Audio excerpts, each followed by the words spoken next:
called to serve. But it isn't always so easy. How do we live out Catholic beliefs each and every day? I'm asking God to allow me to be an open vessel for His word.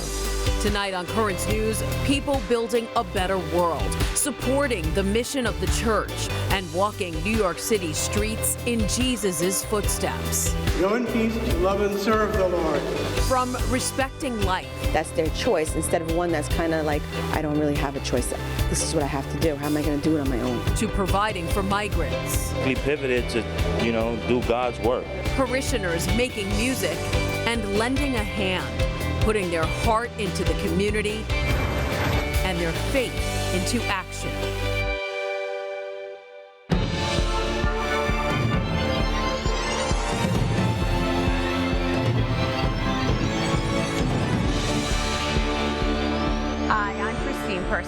We are dedicating this special edition of Currents News to Catholics who live out their faith each and every day, making ordinary tasks blessed with the example of Jesus Christ.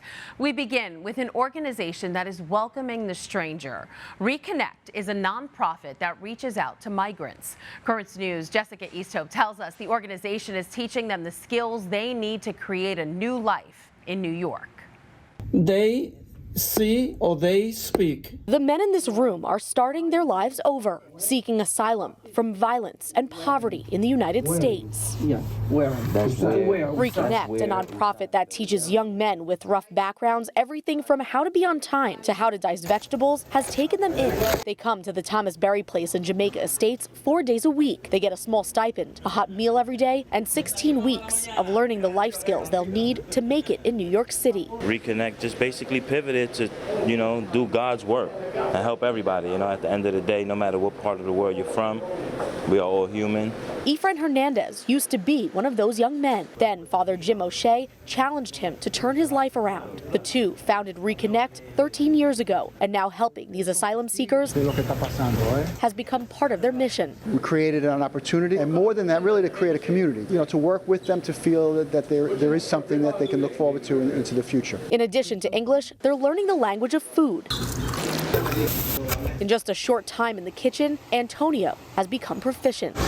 Antonio left his wife and 2 children and traveled by foot from Venezuela through Colombia, Panama, Costa Rica, Nicaragua, Honduras, El Salvador, Guatemala, and Mexico to reach the United States. There were no opportunities for me in Venezuela. The armed militia groups were causing havoc. There's no good education system. There was no future for me and my wife and children. Okay. He's hoping to get his working papers and build a life here. His Catholic faith guiding each step. His next court date isn't until 2032. My faith is the way it's always been. I walked side by side with God, holding his hand to get here. He led the way for me and I followed behind. Reconnect and its community is in it for the long run. They know they're setting these asylum seekers up for success in this country. You will see. In Jamaica Estates, Jessica Easthope, Currents News. Though many migrants may feel the odds are stacked against them, they are finding hope in some of the most unlikely places. For instance, a small pizzeria in Staten Island is offering help by the slice. The pizza we gave last night. When Currents News caught up with Sebastian Bongiovanni and his wife Danielle, their pizzeria had only been open for a month. But from the moment Verdi's Pizza and Pasta Shop opened in Travis, they were committed to feeding all of God's people. Every night, Sebastian and Danielle delivered hot food to hundreds of migrants. And while Sebastian says he is a Republican and doesn't believe migrants should be able to cross the border freely, his faith has moved him to action. The Catholic in me is in the core of my heart, right? And we live by certain things. Women and children cannot go hungry. The food deliveries are made possible with the help of their good-natured customers who also donate to the migrants' cause. From immigration to another hot-button issue where Catholics aren't letting politics get in the way of their faith, abortion. One chaplain is using the lost and found bins at local airports for a good cause. Countless numbers of strollers are left there, and they go unclaimed for months. But thanks to Father Chris Piasta, these strollers from the skies are being given a new life. Once again, here's Jessica Easthope. These are where we keep the strollers. These strollers came from homes all over the world. But somehow they've reached Father Chris Piasta. Father Chris is the chaplain at JFK and LaGuardia airports. By law, passengers only have 30 days to claim luggage or items left behind. When he was contacted about strollers of all shapes and sizes that were never picked up, he knew exactly what to do with them. People have needs. Strollers are expensive, so we call it strollers from the skies, right? Because literally they come from the skies. He's delivering them to Bridge to Life Women's Center in College Point, a pro-life organization that helps mothers and expecting and unwed women plan for their pregnancies and new families. For them to be able to come here and get items for free, they feel important, they feel special, they feel that somebody cares for them. Bridge to Life serves more than 4,000 women and children a year. Executive Director Francesca Yelico says many of the women Bridge works with who seek an abortion do so because they feel financially unprepared for motherhood. Being given an expensive and necessary item like a stroller for free makes a big difference. They're really able to make a decision that's their choice instead of one that's kind of like, I don't really have a choice. This is what I have to do. How am I going to do it on my own? I can't afford it. This isn't the first time Father Chris has delivered strollers to Bridge to Life. He's given them more than 120 so far. This is awesome, Father. And recently, he's also been dropping off women's and children's clothing found in lost luggage. It's not only pro-life versus anti-abortion, but pro-life in terms of supporting life at every single instance. As long as families are flying, Father Chris says he's willing to help lost strollers find a greater purpose. He says it might just be the reason a mother in need chooses life. In Jamaica, Jessica Easthope, Currents News. And you can help the Bridge to Life in their pro-life efforts. Just go to thebridgetolife.org and click on Donate in the upper right-hand corner. We all know the old proverb, it takes a village to raise a child. And a group of women from Gerritsen Beach are pitching in to help babies across the city. Front post, back post. Front post. You could call them a tight-knit group, practicing their craft and their faith at the same time. Yarns of Love has knitted, crocheted, and given away thousands of items to newly baptized babies. If you make a mistake, it catches on itself. For more than a decade, this group of women has been getting together a few times a month in the basement of Resurrection Church. They each bring their own skill to the table, combining craft and community to create an outreach the church is grateful for. They make things to extend their ministry and the love of God to others. They don't know who's in the group. There's no face. So we're all invisible angels. And even if the products from Yarns of Love aren't finished or perfect, together they make something beautiful. And if you're interested in joining Yarns of Love, you can call the rectory at Resurrection. The number there is 718-743-7234. A Diocese of Brooklyn deacon is offering a different kind of outreach for his parishioners. Deacon Dean Dobbins is helping others bring these karate moves out of the dojo and onto the sidewalks for defense against attacks.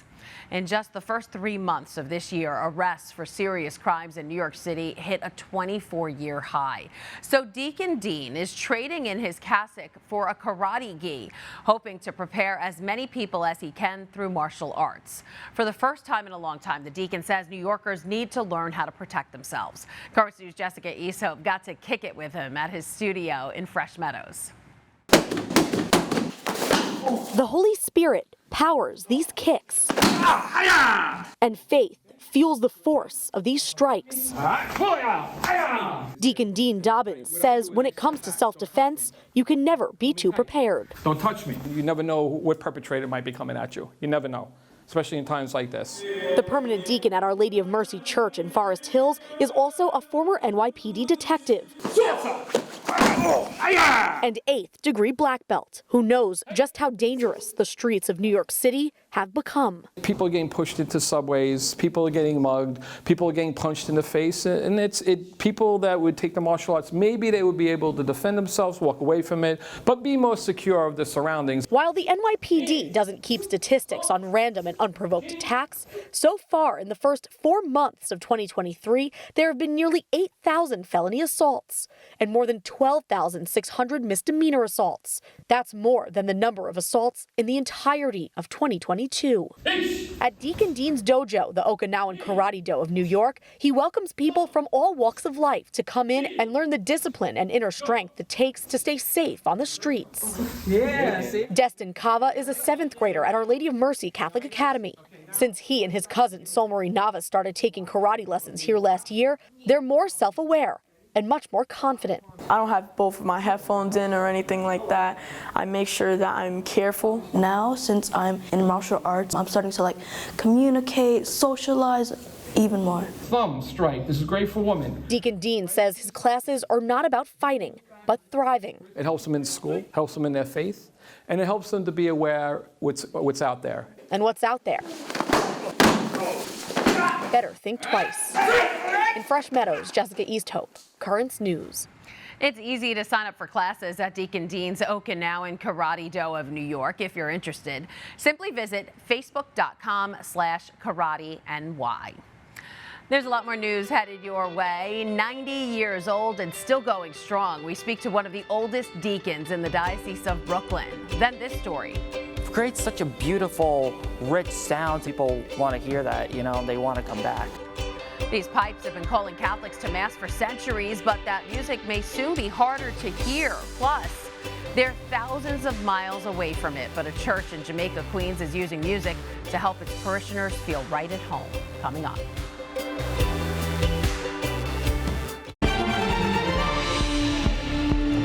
Welcome back to this special edition of Currents News, highlighting Catholics around the Diocese of Brooklyn who put their faith into action. Deacon John Flannery is a prime example of that, and he's been doing it longer than most of us. He's one of the oldest permanent deacons in the diocese, and he has no plans of ever really retiring. Currents News' Jessica Easthope shows us Deacon Flannery's more enthusiastic about his role now than ever. John Flannery has lived many different lives. He's been a monk, an Air Force staff sergeant, a social worker, and a fashion designer. But he's never been happier than the day his title It was the best day of my life. became deacon. I have loved it ever since. God has been very good to this old guy, really. Each thing I've done, I've met terrific people who really pointed me in their own way. He joined the Diocese of Brooklyn's second ever class of permanent deacons and was ordained in 1978. As one of the oldest in the diocese today, he's retired, but still comes 3 days a week to help out at masses at Holy Family St. Thomas Aquinas Church in Park Slope. I don't think I've ever been this happy. It's a wonderful parish. The people are great. They put their faith into practice in how they meet people, meet one another.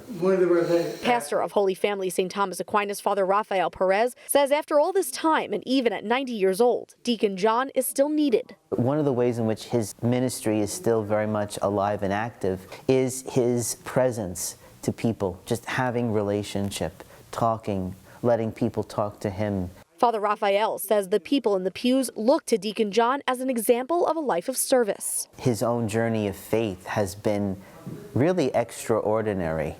One of the things that amazes me about him is his capacity for hope, faith, and joy. His life embodies that. But that life hasn't always been easy. Deacon John is a recovering alcoholic. He got sober nearly 30 years ago. Now, in his free time, he makes rosaries. Just like the individual beads, each of his life's experiences have made him who he is today. I never regretted 1 minute the choices I have made. Every step led him here. He has no plans of slowing down and no regrets. Mass is ended. Go in peace to love and serve the Lord. In Park Slope, Jessica Easthope, Currents News. And if you ever get a chance to meet Deacon Flannery, get comfortable. He has a million captivating stories from his time in the service and around Brooklyn. People like Deacon Flannery are 1 in a million, hard to find, just like another church staple may soon be. There's a nationwide shortage of organists. It's a modern problem for an ancient instrument treasured by the Catholic Church. Across the nation, the pipe organs are going unplayed as churches struggle to find and hold on to the talented organists who know how to tap out the tunes we all know and love. But Currents News' Jessica Easthope spoke with one organ player who's offering a solution. This This is the soundtrack to Connor Whalen's life. He taught himself how to play the organ by ear when he was 9 years old and played his first full mass at 12. It's not easy, you know? He started playing on Immaculate Heart of Mary Church's old organ, and now as the church's organist and music director, he plays a brand new one that's just his. I'm really glad that I'm able to play my part in helping with the liturgy. I'm very proud of you. Immaculate Heart of Mary spent $350,000 on this Opus 765 Kilgan organ. Pastor Father Ilias Gill said it was worth every penny. It's a blessing to the church and to the community because through music, our liturgy becomes very alive. But not many churches are willing to or have that kind of money to spend. One of the many factors causing a nationwide organist shortage. It is a challenge, especially for smaller parishes that maybe are struggling just to keep the doors open and their programs going to be able to fund a professional musician. The American Guild of Organists has seen its membership fluctuate over the years. Right now, there are 13,000 members. The Brooklyn chapter has 48 members. A decade ago, there were 58. It's something that's alive and it's vibrant and there's still a purpose for it. So part of our mission is really to try to educate pastors, like why should you spend money on a salary for an organist? But finances isn't the only reason for dwindling numbers. The pandemic drove some organists away, and Guild officials say as more parishes make a move toward more contemporary services, the organ is being played off. But not for Connor. He says if anything will bring people back to Mass, it's this organ's 1,429 pipes. It creates such a beautiful, rich sound. People want to hear that, you know, they want to come back. So all the pipes are up here. Oh, did you want me to climb up first? While we prayed for our safe return to the ground, Connor said the solution to the shortage is more access and education. We need to have more training. You know, part of it is like including more programs for like people who are like very young. Immaculate Heart of Mary's organ setup is worth $1 million. But Father Gill says having a gifted organist willing to play and evangelize with music is priceless. In Windsor Terrace, Jessica Easthope, Currents News. For more than 2,000 years, the Catholic Church has held the organ as one of its most treasured instruments. In November of 1903, then Pope Pius X wrote about the pipes in a motu proprio on sacred music, saying, although the music proper to the church is purely vocal music, music with the accompaniment of the organ is also permitted. The organ was actually the only instrument he allowed, saying the employment of the piano is forbidden in church, as is also that of noisy or frivolous instruments such as drums, cymbals, bells, and the like. Heading down to Prospect Park now, where a bunch of birds could be in danger. Those that live in the lake are susceptible to bystanders fishing or even littering in the waters. But thankfully, as Jessica Easthope shows us, there are a group of guardian angels dedicated to protecting the wildlife. Bottle ring. I'm going to take this. Bottle rings. This is just a snippet. Fishing line. And this is why I don't leave home without my grabby stick. Plastic bags.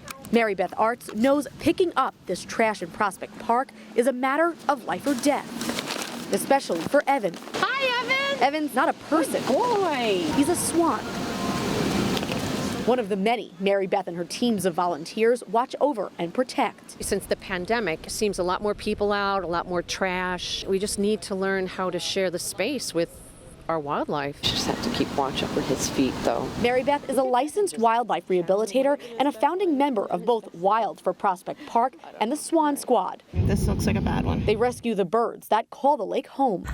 They've made 31 rescues this year alone. Got it. Mary Beth and other volunteers like Sarah Wagner have the same goal, keeping the animals safe. But over the years, they've grown to have much more in common. We're almost like a family now. Each of us empower the other. People see you doing things, and we're doing it in a group, and they see that they can also do it. To have these relationships is really what's sustaining, and those relationships are with each other as volunteers. It's the relationships that we have to the park, to the trees, to the animals. And it's not all about the rescue. Part of Mary Beth's mission is actually to educate people on the wildlife here in Prospect Park.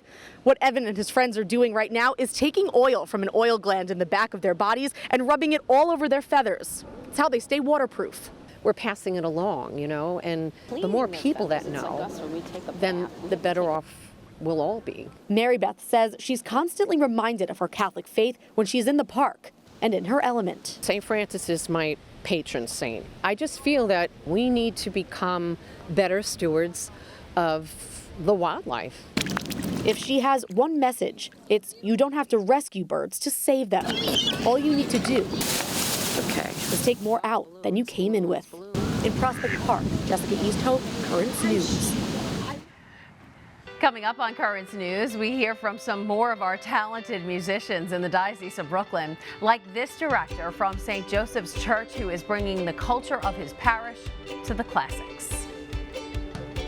Do you have a story idea or want to share a tip? Email us at newstips@desalesmedia.org or call our 24-hour number 718-517-3122. We'll be right back.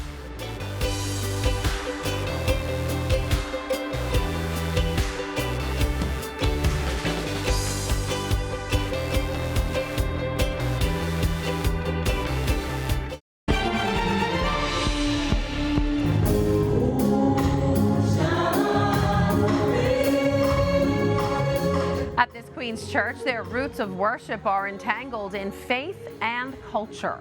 The choir at St. Joseph's Church is doing something unique with their worship.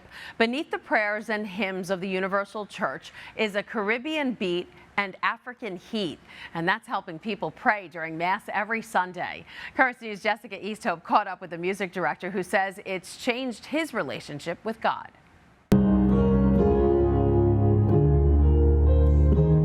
Once Kevin Robinson's hands hit the keys, he's taken back in time to his childhood, growing up in a Pentecostal church, watching the congregation around him dance and clap. But he also goes back much further to the origins of black music used in worship. When we're able to truly be ourselves with our music, our traditions, our cultures, that's true worship.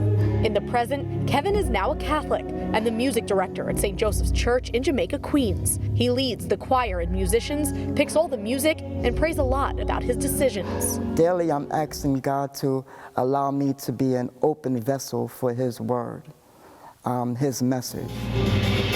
Drums, bass, and a tambourine set the stage for praise, with African and Caribbean influence incorporated into even the most traditional pieces. Parishioner Sophie Zekpa, who moved to Queens from Togo in 2006, says she feels at home at Mass. I always clap my hands, enjoying myself.